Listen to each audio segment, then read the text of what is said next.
Allô, encore une fois, Pasteur Greg Pine de l'Église Nouvelle Espérance située à Dieppe, au Nouveau-Brunswick. Je suis content de pouvoir venir chez vous par le truchement de YouTube.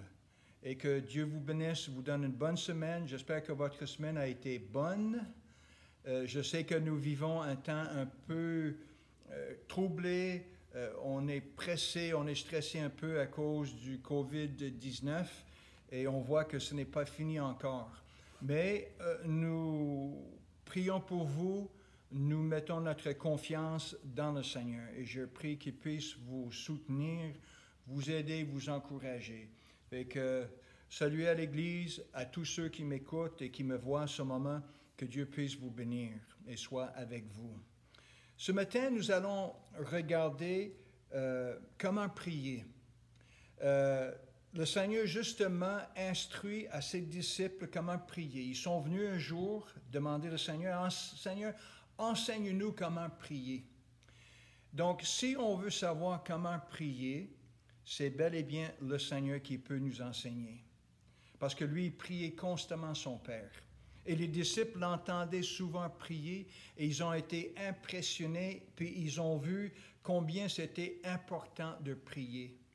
Donc, ils sont venus tout simplement, « Seigneur, enseigne-nous, on veut bien prier. » Fait que si vous voulez prier, apprendre à prier, et puis j'espère que c'est votre cas ce matin, ce n'est pas la religion qui va nous apprendre cela. Ce n'est pas une technique. Ce n'est pas quelque chose qu'on apprend par cœur et qu'on récite sans cesse. Ça, ce n'est pas prier. Il y a des gens qui pensent que de répéter, puis d'ailleurs, le Seigneur dit dans ce chapitre 6 de Matthieu, on va aller voir ça dans quelques instants, mais il dit qu'on ne doit pas penser qu'à force de prier. Bien, je vous lis le passage, il dit, « En priant, ne multipliez pas de vaines paroles comme des païens, qui s'imaginent qu'à force de paroles, ils seront exaucés. Ne leur ressemblez pas, car votre Père sait de quoi vous avez besoin, avant que vous le lui demandiez. » Il y a une tonne de personnes dans le christianisme qui pensent qu'en priant, en récitant des prières, que c'est prier. Pas nécessairement. La prière vient du cœur. La prière, c'est quelque chose que l'Esprit Saint met en nous et c'est adressé à Dieu avec foi dans le Seigneur. Ça vient du cœur, ce n'est pas nécessairement ce qui vient des lèvres. Donc, on voit que la prière, dans les Écritures et dans notre vie, c'est quelque chose de capital, de primordial. C'est tellement important. C'est pour ça que les disciples enseignent-nous à prier. Est-ce que vous priez?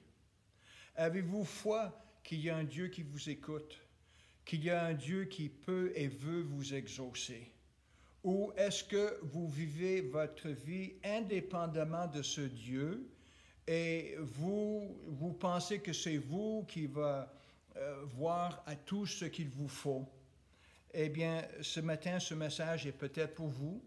Et c'est peut-être pour nous, en tant que chrétiens, de continuer, la Bible dit de persévérer dans la prière. La Bible dit aussi, prier en tout temps. La prière aussi est une attitude. C'est quelque chose que nous faisons tout simplement parce que nous avons ce lien. Et la prière est un lien vital avec le Seigneur. C'est un dialogue qu'on se maintient, qu'on garde en nous avec le Seigneur. Le Seigneur n'est pas distant. Le Seigneur est proche et il entend nos prières. Donc la prière, c'est ce qui nous connecte avec Dieu, notre Créateur. C'est vraiment de prier, de dialoguer, c'est une communication, c'est même une communion avec le Dieu vivant. Et le Seigneur nous a donné un esprit. Nous sommes une trinité, nous sommes corps, âme et esprit. Et cet esprit, à cause de la chute de l'homme, Adam et Ève, dans le jardin, quand ils ont désobéi à Dieu, quand ils ont voté pour eux-mêmes, quand ils se sont déclarés indépendants, l'esprit s'est éteint. L'esprit a été endommagé. Le Seigneur est venu pour nous sauver. Le Seigneur est venu pour restaurer cette communion avec Dieu. Adam et Ève, ils se sont cachés dans le jardin. Ils avaient honte, ils avaient peur de Dieu. Le Seigneur est venu se donner pour nous. Il est mort à la croix. Il a donné sa vie afin qu'on soit réconcilié avec Dieu et que nos prières ne soient pas une espèce d'effort d'atteindre Dieu ou de plaire à Dieu, mais plutôt que notre cœur soit régénéré. Il nous donne un cœur nouveau, il régénère notre esprit, et là, on prie le Seigneur en toute simplicité, mais en profondeur, avec une confiance que, Seigneur, tu m'écoutes, je suis à toi, je t'appartiens. Voilà la prière. Mais que qui que vous soyez, je vous encourage de prier le Seigneur dans vos paroles, dans ce qui est dans votre cœur. Exprimez votre confiance en lui. Dites-lui, Seigneur, je veux que tu m'approches de toi, de moi, et Seigneur, je veux m'approcher de toi. Et vous allez voir, le Seigneur se manifeste quand on tourne vers le Seigneur. Le psalmiste dit, on est rayonnant de joie. On est dans sa présence. Donc, prions. Si vous ne priez pas, commencez à prier. Si vous êtes enfant de Dieu, eh bien, persévérons dans la prière. La Bible dit de prier en tout le temps, de prier sans cesse, parce que c'est une vie d'intimité dans le Seigneur par la prière. Nous voulons regarder ce que Jésus dit dans ce chapitre 6 de Matthieu. Nous commençons le texte, Matthieu 6, le verset 9. Il dit, « Voici comment vous devez prier. » Ce n'est pas la prière du Seigneur, c'est la prière pour les disciples. La prière pour le Seigneur, ça se trouve dans Jean 17, juste avant qu'il nous quitte, qu'il s'en va auprès du Père, quand il a prié pour nous, quand il a intercédé pour nous, quand il a dit qu'il veut nous manifester sa gloire, il veut qu'on soit sanctifié, il veut qu'on vive par la parole du Seigneur, qu'on soit préservé du mal. Voilà Jean 17. Vous allez voir ça, on voit le cœur de Dieu, on voit le Seigneur, ce qu'il a dans son cœur, et nous sommes dans son cœur. Donc ça, c'est Jean 17, mais là, on n'est pas là. On est dans Matthieu 6, et il dit, « Voici comment vous devez prier, notre Père qui est aux cieux. » Tout de suite, on voit là-dedans, c'est qu'il y a un lien filial, il y a une relation filiale. Il est notre Père. C'est lui qui nous a engendrés. Je lui appartiens. Je porte son nom. Je suis né de nouveau. Je m'attache à lui. C'est lui qui m'a donné la vie. Je vois ici une grande humilité, une grande soumission et de reconnaître qu'il est notre Père qui est aux cieux. Donc, on voit ici vraiment le lien qui est établi avec nous. Il est notre Père et nous sommes de ses enfants. Et il dit que ton nom, en deuxième lieu, après ceci, il dit que ton nom soit sanctifié. Oui, notre Père, la prière, il s'agit de Dieu.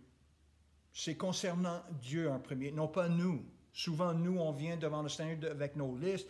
Seigneur, je suis pauvre, aide-moi, j'ai besoin de ci, j'ai besoin... Non. La prière, il dit, vous devez prier de cette façon. Notre Père, on reconnaît qu'il est le Père au ciel.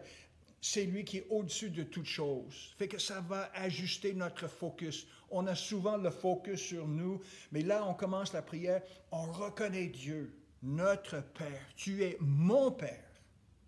Tu es mon Père. Et en deuxième lieu, il dit que ton nom soit sanctifié. Le nom, ça veut dire tout ce que Dieu est, son caractère, ce qu'il est. Et il dit que ton nom soit sanctifié, que ton nom soit exalté, que toi tu sois glorifié, non pas moi, mais toi. Donc que ton nom soit aimé. Puis celui qui prie dans l'Esprit ou par l'Esprit Saint, il va vouloir que le nom de Dieu, que Jésus-Christ soit élevé, que Jésus-Christ soit connu, qu'il soit le premier, même dans notre vie et dans la vie d'autres personnes aussi. Et tout de suite après cela, il dit, vous devez prier de cette façon-là, que ton règne vienne. Est-ce que vous avez jamais vu cela? Le Seigneur dit, prie de cette façon-là, de demander que le règne de Dieu vienne. Enfant de Dieu, une bonne nouvelle, et je l'ai déjà mentionné dans le passé, le royaume de Dieu s'en vient. Le Seigneur revient. Il y a un retour du Seigneur. Le Seigneur vient pour établir son royaume.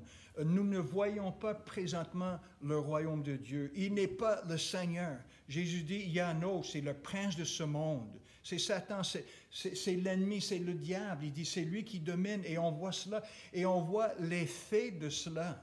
Mais la bonne nouvelle, c'est que Jésus va revenir prendre ce monde en main parce que le monde lui appartient. Vous vous souvenez quand Jésus a été tenté par Satan dans le désert, Satan dit, ben, voyez-vous, mettez-vous à genoux et je vous donne tout ce royaume. Il aurait pu, dans un sens, parce qu'il a usurpé, il a pris ça d'Adam et Ève. Mais Jésus dit non, non. Jésus avait la croix devant lui.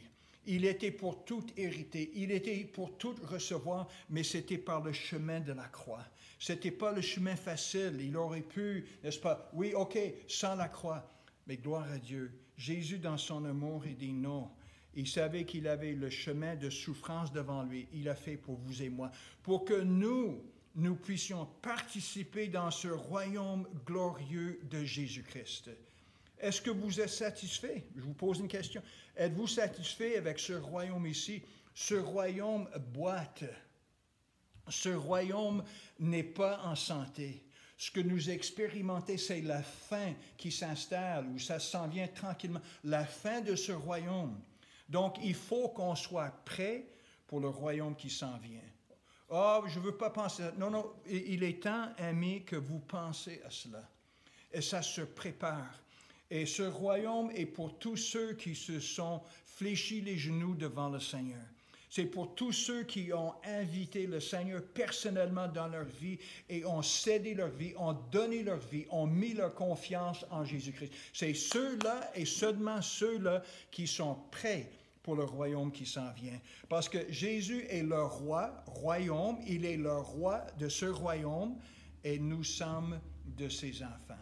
Ça se prépare avec le cœur. Ce n'est pas l'intelligence, ce n'est pas la religiosité, ce n'est pas par nos actes de je ne sais pas quoi de bonté qu'on pense qu'on va mériter. On ne mérite pas le ciel, c'est un cadeau qui nous est donné et le cadeau est Jésus-Christ. La Bible dit que tous ceux qui ont reçu Jésus-Christ, Dieu lui a donné le pouvoir de devenir enfant de Dieu. Donc on est enfant de Dieu. Jésus dit, pour entrer dans ce royaume, il faut que ça prenne la nouvelle naissance de l'Esprit. Il dit ça à Nicodème, un docteur de la loi.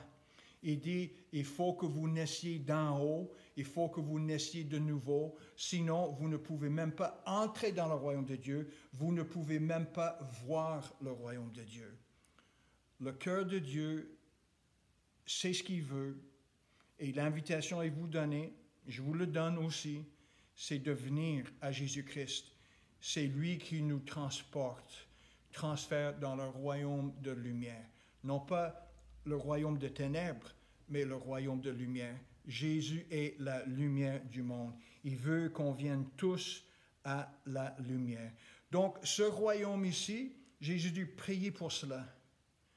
Et il n'y a plus rien ici-bas, finalement, si on ouvre les yeux, si on discerne le temps, si on comprend où nous sommes rendus, celui qui a cette espérance en lui-même, celui qui connaît les Écritures, crie, et comme à la fin de l'Apocalypse, on dit, oui, viens bientôt, Seigneur Jésus-Christ, parce qu'on sait que le Seigneur prépare quelque chose de glorieux pour nous, mais c'est pour ceux qui sont prêts, c'est ceux qui connaissent son nom.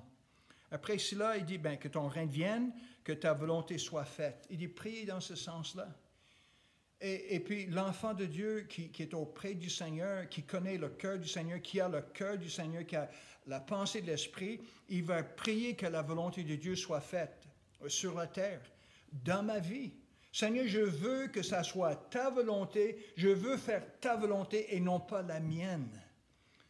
Normalement, chacun, et puis c'est ça qui nous fait pécheurs, on fait notre propre volonté. C'est moi le chef, c'est ma vie, je fais ce que je veux. Mais celui qui s'humilie devant le Seigneur, il met le Seigneur le premier, le Seigneur de sa vie. Et on prie, ce n'est pas forcé, Seigneur, je veux que ta volonté soit faite. Avez-vous jamais prié cela? Seigneur, je veux que ça soit ta volonté qui soit faite dans ma vie. Il continue plus loin dans ce chapitre, il dit, donne-nous aujourd'hui notre pain quotidien. Le Seigneur pourvoit. Ça peut être un pain physique, mais ça peut être aussi le pain spirituel. Le Seigneur est ce pain qui est descendu du ciel. C'est la manne cachée. C'est celui, il dit, mes paroles sont esprit et vie. Il dit, ma parole est vraiment une nourriture. Donc, nous mangeons, pour ainsi dire, du Seigneur. C'est lui qui nourrit notre esprit, qui nous donne sa vie.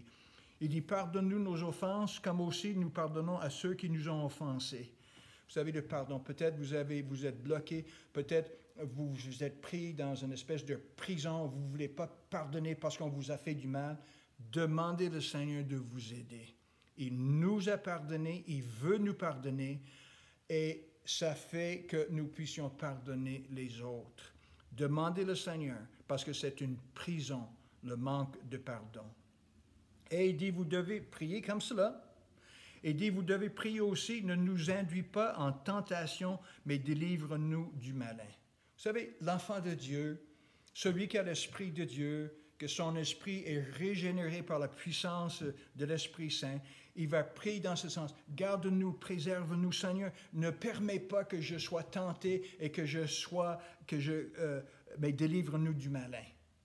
Le Seigneur a prié pour ses enfants qu'il les préserve du malin, qu'il les garde dans ce monde. Et nous voulons être gardés. Nous voulons, oui, faire sa volonté. Nous voulons que son royaume règne en nous. Nous voulons nous garder pour lui. Nous voulons vivre notre vie à sa gloire. Nous voulons que son nom soit glorifié dans notre vie. Ce n'est pas quelque chose de religieux. C'est quelque chose de profond que Dieu met dans notre cœur. Oui, ne nous induis pas en tentation, Seigneur. Préserve-nous. Et il dit, c'est à toi qu'appartiennent dans tous les siècles le règne, la puissance et la gloire. Amen. Amen. Je veux prier. Je prie que le Seigneur a touché votre cœur. Je prie que vous puissiez ôter vos yeux de vous-même, ôter vos yeux de ce qui se passe dans le monde. N'ayez pas peur, ne soyez pas paniqués, mais ayons nos yeux, notre attention, nos pensées sur le Christ et ce qu'il nous a promis. Et la paix de Dieu qui surpasse toute intelligence va garder nos cœurs et nos pensées en Jésus-Christ. Seigneur Jésus, je viens devant toi. Tu es glorieux, tu es magnifique et nous glorifions ton nom. Tu es merveilleux pour nous, Seigneur. Et ta présence est avec nous. Et je prie en ce moment que tu puisses nous garder. Seigneur, que nous puissions vivre ce royaume qui est déjà en nous. Et Seigneur, on a hâte de te voir. On a hâte que tu reviennes, Seigneur. On a hâte d'être physiquement avec toi. Mais Seigneur, merci pour tout ce que tu as fait. Tu as tout fait, Seigneur, pour que ça soit une réalité. Je prie pour tous ceux qui m'écoutent, que tu puisses les convaincre par ton Esprit Saint de leur nécessité, de ce besoin de venir à toi. Parce qu'auprès de toi est la source de vie. Tu es le chemin, tu es la vie, tu es la vérité. Il n'y en a pas d'autre. Seigneur, merci pour ta présence. Merci pour cette journée. Je prie dans le nom de Jésus-Christ, Seigneur. Étends ta main. Amen et Amen.